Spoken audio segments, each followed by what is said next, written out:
Welcome back to another episode of Andrew's Garage. Today we're doing the rear bumper on the 67.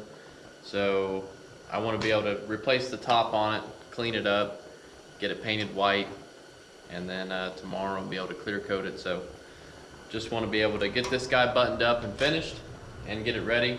Now we do have to do a little bit more modifications because you remember this is where the new hitch is that I installed on the back of the frame.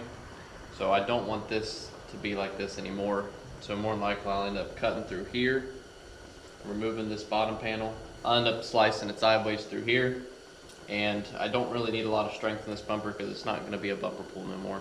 It is actually on the hitch. So cutting this out and doing this isn't going to affect it much. I'm just going to more likely just use it for a step and a seat. So we'll go ahead and we'll start by flipping it over, cutting the old tack welds and seeing how much is holding this original top on.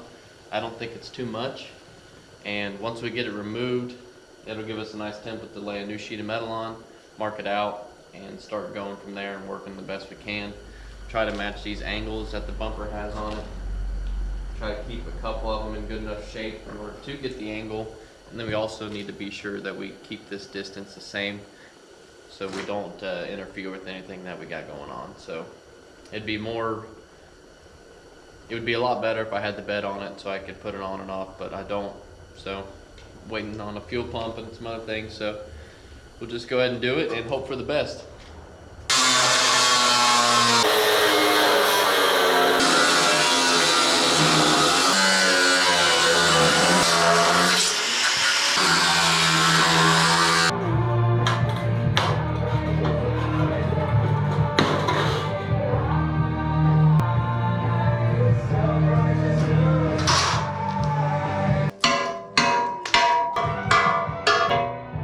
About an hour or so, I got this guy trimmed up. You can see I trimmed up instead of it going straight down and out. Trimmed that up, cut both them off, feathered it all. Looks a lot better to me. Got the complete top removed and the whole edge cleaned up and ready to weld. Now, kind of the hard part is figuring out the distance from here to this lip on the new one, because I definitely don't want to have it the way that it is, to where the welds sit on top. I really want it to bring it real far out to the edge where I can put a nice weld on it, put a nice V groove, grind it down, make it smooth, and so you'll never know that this top's been replaced. So that's kind of my challenge now, is I need to lay this bumper on a new piece of metal, get it marked out, then set this on top of the new piece of metal and get a good game plan, which I know this is pretty much where it was because I left it real far out to the edge. So I'll use that for my judging for the distance and then measure off everything to square it up. So I don't think it'll be too bad, but now the hardest part's getting the new piece of metal out here, getting it on something, because you can tell I have everywhere. Got my template all marked out, and basically I just lined up the center here with the center there because I knew it was really close, and it left me kind of with like a 1/4 inch gap right here to the end of the bumper, which is kind of the way it was factory. So that's why I knew it was in good enough, I think, in the ballpark.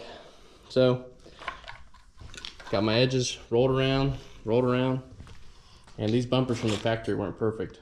This side over here is actually a little bit longer than that side over there, which I thought was kind of funny. And also you can see where this corner come around on this guy.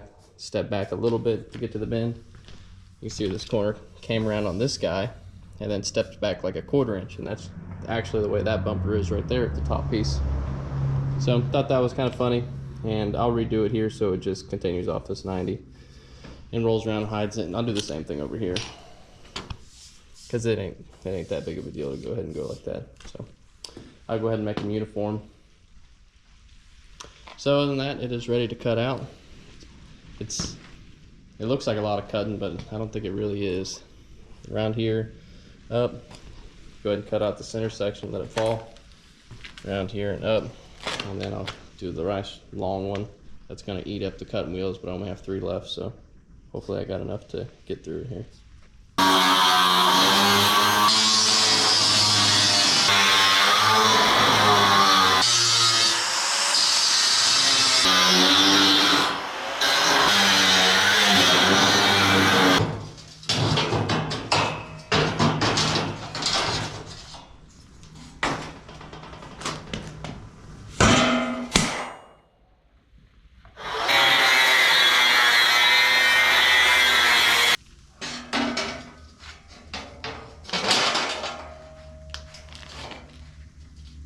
bumper tops sitting there.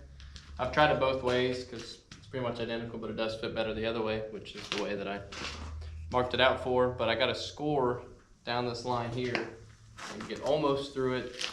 I got to do it good enough to where I can bend the metal easy enough, but not too much to where it wants to snap off. So I'm going to go ahead and score this, flip it over, probably tack it on the bumper because that'll give me something to pry against to bend this up. So it's kind of a delicate fine line. I always cut through the edges kind of an inch or so, and then I just score it as deep as I can without going through.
With a few hours of elbow grease, you yourself can make a old bumper look like brand new. So the top's all nice. You can see where I sliced it down the back here. And now I've fully welded everything back up to full length, which I wasn't going to, and then I just decided, screw it, I'll go ahead and weld it up. So these brackets are welded back down to the base. You can see here, they're just stitched. Same thing, just stitched. And then the whole bumper has been welded all the way around. Now, theoretically, since I went off that one on the ground over there, it should fit, but only time will tell when I go to put it on. But overall, I'm very happy with it. All the welds, I got to do a little bit of grind work right here on both corners just to clean it up just a little bit. This one's actually not too bad. But overall, I'm tickled pink with it.